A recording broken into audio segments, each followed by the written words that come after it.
دیکھوں کہ یہ میری فرما برداری کرنے والے ہیں یا نافرمانی کرنے والے ہیں، تو اللہ ٹیسٹ کرتا ہے۔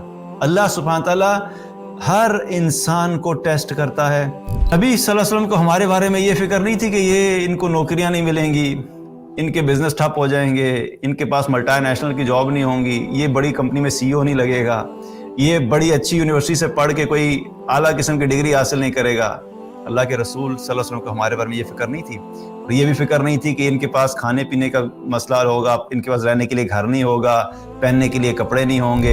ایک وہ شخص جو آج سے 20 سال پہلے 2 وقت کی روٹی بڑی مشکل سے کھاتا تھا، آج اس کے پاس لینڈ کروزر ہے، BMW رکھی ہوئی ہیں، بڑے بڑے گھر ہیں۔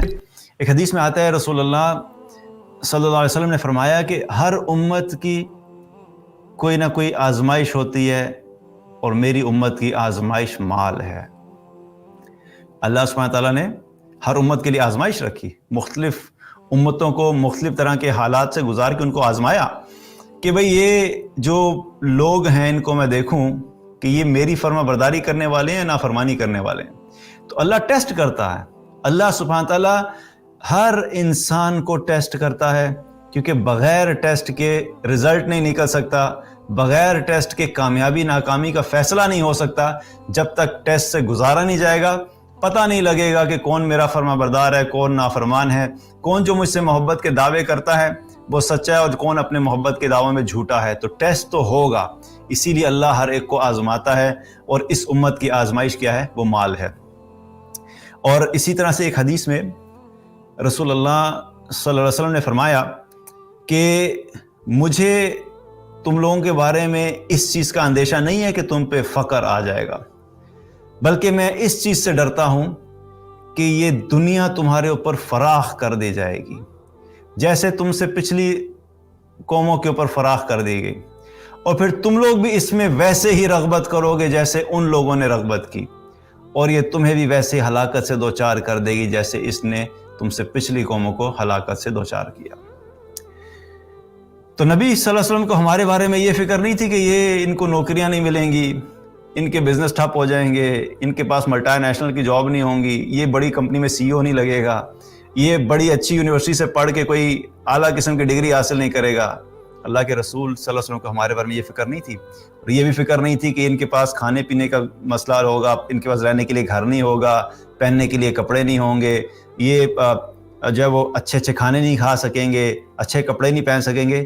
اس چیز کا ڈر نہیں تھا، یعنی کیا فرمایا؟ مجھے فقر کا اندیشہ نہیں ہے، کہ یاد رکھیں کہ فقر کا ہونا یا مال کا ہونا کوئی فرق نہیں پڑتا۔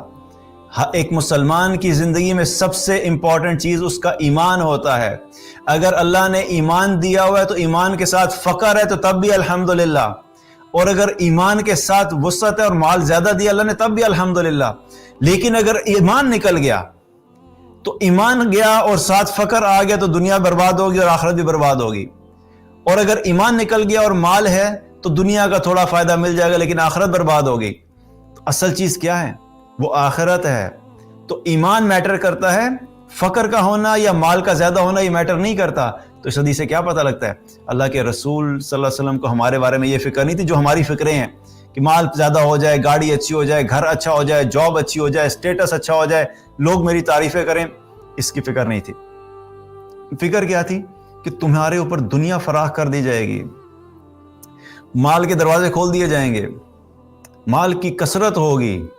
اور ویسے بھی اگر قیامت کی جو علامات ہیں، جو قیامت سے پہلے جو ہیں وہ علامات قیامت ہیں کہ قیامت سے پہلے کیا کیا ہوگا، ان علامات میں سے ایک علامت یہی ہے کہ مال کی کثرت ہوگی۔ اور آج سبحان اللہ ہم دیکھیں، آج سے 20 سال پیچھے چلے جائیں، 30 سال پیچھے چلے جائیں تو ایک واضح ڈیفرنس نظر آتا ہے۔